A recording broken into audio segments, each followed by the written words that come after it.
Good morning, ladies and gentlemen. Welcome back to the channel. How we doing? So we're back, and this time with something a little bit different. Still sort of in a testing phase of this channel, if we will.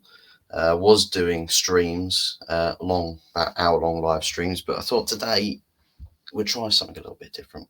We'll try and see what doing some shorter, bite-sized video content. See how that goes, basically, because I think with the streams there's probably quite a lot of information I was going through and sort of jumping from subject to subject, which I don't think is very enjoyable if you're trying to pick out some key bits from a stream, and a bit of a nightmare if you then sort of have to be sat there watching for the whole stream just to find out what it is you want to know, or if there was anything particular you were looking for. And plus, I don't really do any video editing at the moment, so there's not really the sort of like chaptery bits that you can get at the bottom with your little like time bar thing, where you can sort of push it over to the next category and watch from that part of the video. But yes, today we're going to try experiment with some shorter videos, probably 1, 2, 3 videos a day, thereabouts. Probably a maximum of about 3, if not potentially more, because I know there's pretty much a lot going on at the moment with Manchester United in terms of transfers. Not much going on in transfers, but transfer speculation. But more importantly than that, and quite possibly most importantly, is the massive takeover that we've got going on, which no one really knows whereabouts everyone is with that, and how close we are to actually garnering the sale of the club. So there's plenty to discuss and speculate about. I think it's just more like the wishful thinking type of subjects at the moment. But for a subject today, as in the title of the video, Marcus Rashford set to get a new contract extension, a new contract deal, and it's quite a bumper new deal. We saw that De Gea is currently the top earner at the club. But say De Gea leaves. Just talking of hypotheticals for the meantime. Let's say David De Gea leaves. This new bumper contract for Marcus Rashford would make him the highest earner at the club. They're looking at wages thereabouts 375,000 per week. 375 of His Royal Majesties in the thousands. Like, it's a massive contract extension to have. In terms of how the deal is structured, it's allegedly here posted by the Sun, Man United, on Twitter here, that his wage boost would supposedly rocket his salary by an extra £8.4 million per year over 5 seasons. And here's a very Man United thing, with the club holding a 12-month extension option. So the extra year included back into the contracts again. I mean, God only knows what that means. And it's quite funny that we talk about huge, ginormous contract extensions and contract offers, and gargantuan wages and all of that. Didn't we not have the season just gone a policy introduced where everyone would have their salaries cut to a 200,000 a week cap, and no one earns more than that until they actually get the contracts to deserve getting higher amounts? But judging by how some of these contracts are still at the moment, is that either that policy is like it's some, like it impacts some people, but then other players, you're free, just go do what you want. So it feels like it's either the policy's not actually being activated, like there's no one's actually conforming to this just yet, or if it's something that every new player that comes in can't earn above 200,000 a week, which I doubt that's going to be the case if we're doing some superstar signing this summer, because I think you'll probably want to be trying to entice a player to come in to be the star of a project by offering some lucrative wages, plus knowing how bad our negotiations teams are, God only knows that we're actually going to get a good contract value for some of the players that we get coming in. But I just feel like if we're starting to offer players, especially players like Marcus Rashford, who, by the way, I like as much as I like Marcus Rashford, and I think he's got, a fairly good future. I don't want to oversell this, but I just want to say just keep it to a median, keep it to an average. I think he can have a fairly good future at Manchester United Football Club. So a contract extension, cool. I'm fine with that. What I'm not fine with is offering astronomical wages again, because the wage problems that we had before, it seems or sounds like there's a little bit of that element creeping back into the club again. And if we start offering bumper contracts to some players, some other players might get a little bit upset by that and say, well, where's my contract extension? Where's my 300,000 a week? Where's my 400,000 a week? You might start getting those conversations happening. And, knowing this club with its negotiating skills, it's quite possible that you see the club potentially bending to the will of some of these players. So,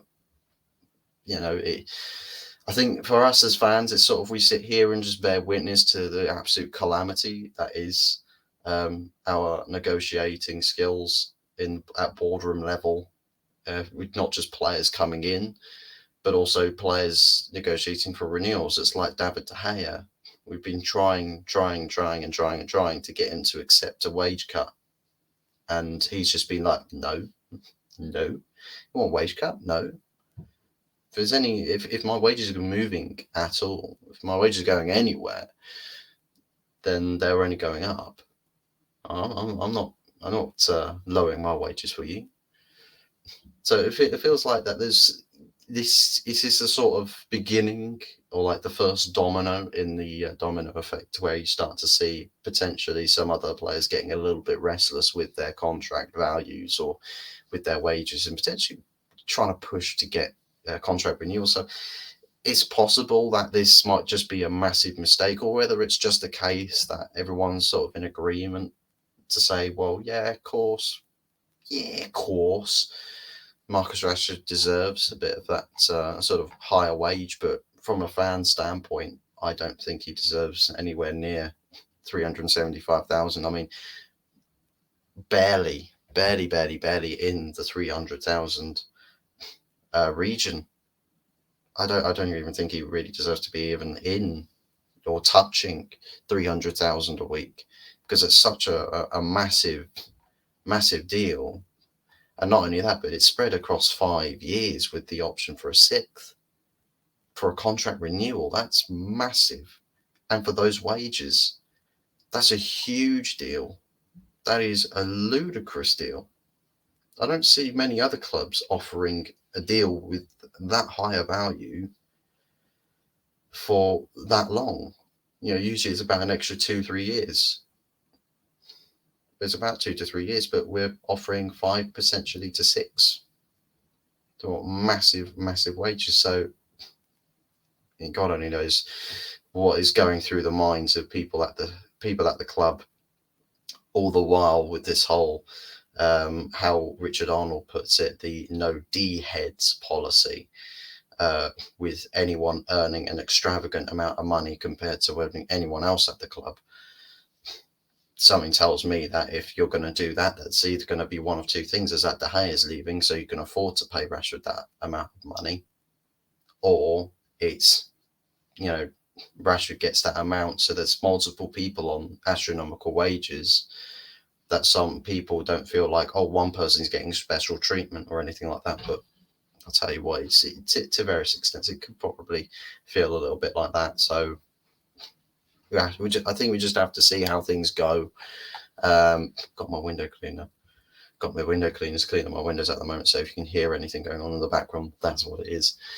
But yeah, so that is that with the contract renewal. Personally, I'm all for Marcus Rashford getting a new contract. Absolutely. I think, for someone of that sort of ability, it's definitely something you want to have, or an element that you want to have at your club. But as for the value of that contract, is ridiculous. It's crazy. It's crazy contracts, man. Completely crazy contracts. I'm going to do a quick addressal to another point here regarding the goalkeeper situation that I did make a stream title about yesterday, about Jordan Pickford, which was basically a 9 to 10 minute segment at the start, which then sort of went into a load of ramblings about all other things to do with Man United and a couple of other clubs as well. I do go quite a bit. I might have gone a bit too deep into it, but depends really. But yeah, just a sort of a quick couple-minute addresser here with the goalkeeping situation, that with us being linked to someone like Jordan Pickford, what's absolutely mental here is that I've gone through quite a few of the polls this morning as to who Manchester United fans would prefer being the club's number one goalkeeper. You've got the options between De Gea, Dean Henderson, and Jordan Pickford.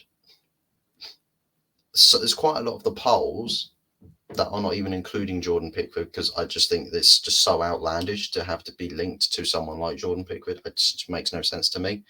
Why on earth would be linked to Jordan Pickford? I personally think that's just a disaster of a transfer waiting to happen, and for the value that was being mentioned, how big the fee for it would potentially be, nearing 50 million. Just, I wouldn't even, realistically, I wouldn't even pay 30. I wouldn't even pay 30 for Jordan Pickford. It's I literally do not rate that player, full stop. So I wouldn't even pay 30 for Jordan Pickford. But that's by the by. The polls here that do include Jordan Pickford, I'm seeing as to who you prefer being number one next season, De Gea, Dean Henderson, or Jordan Pickford. It's like most people, the mass majority, are selecting David De Gea to stay as number one. Dean Henderson is the second most voted. Jordan Pickford is practically barely making 10% of accumulated votes, which is crazy. It's mental. But Man United are looking at signing Jordan Pickford. So it's either Dean Henderson's going out to make money, Jordan Pickford comes in as some number two, and David De Gea stays. But I mean, even that's a bit of a calamitous goalkeeping acquisition. Like, those are your goalkeeping choices. Whether Jordan Pickford, anything to do, any motives to do with Jordan Pickford signing is being anything linked to being a homegrown player. Maybe that's an element. I don't know, because we had Tom Heaton and Jack Butland as our backup goalkeepers for the season we've just had. So, I mean, maybe there's an element to that playing in it, because I know we've not got Jack Butland, and I don't know if Tom Heaton's staying. I think he's going Rangers. I think he's going up north to Rangers. So, best of luck to him and also to Jack Butland. But, if signing someone like Jordan Pickford is just for the sake of having a homegrown player, and potentially a part to play in the squad for next season, I don't know. I really, really don't know, because I don't understand the thinking behind acquiring Jordan Pickford when you can grab some homegrown talents in other more important areas with actual genuine talents. I think it's just more the case that we just have to see with what plays out, and then uncovering the meanings behind as to why we're doing the things we're doing as a club. But yeah, going to wrap it up with that. Just a quick, short, sweet summary. Probably try and do a couple more of these videos today just to see how things go. And because I'm starting quite new with Streamlabs with OBS.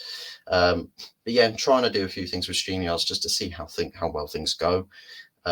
If it works out, it works out. Fantastic, brilliant, lovely stuff. But yeah, we'll keep it short and sweet, leave it at that. And keep it sort of down to bite-sized content, just easier to digest, easier to ingest, and all of that. So yeah, gonna leave it at that. So yeah, big appreciation to those who drop a like and subscription, and we'll see you again in a couple of hours potentially. Maybe a couple of hours, might not be anything worth talking about to the end of the day, so we'll just have to see how things go. But yeah, any and all support is massively appreciated. So if you do enjoy the content, do drop the like, smash the like button, break that like button, and absolutely devastate the subscription button, which I can't imagine is going to be too much of that happening. So at least I know I'll still have a working subscription button and a like button. So if you do enjoy the content, drop a like, drop a subscription, turn notification bell on, just to keep an eye on some of the other content that might come out on this channel. And we'll see y'all later on. Ciao for now.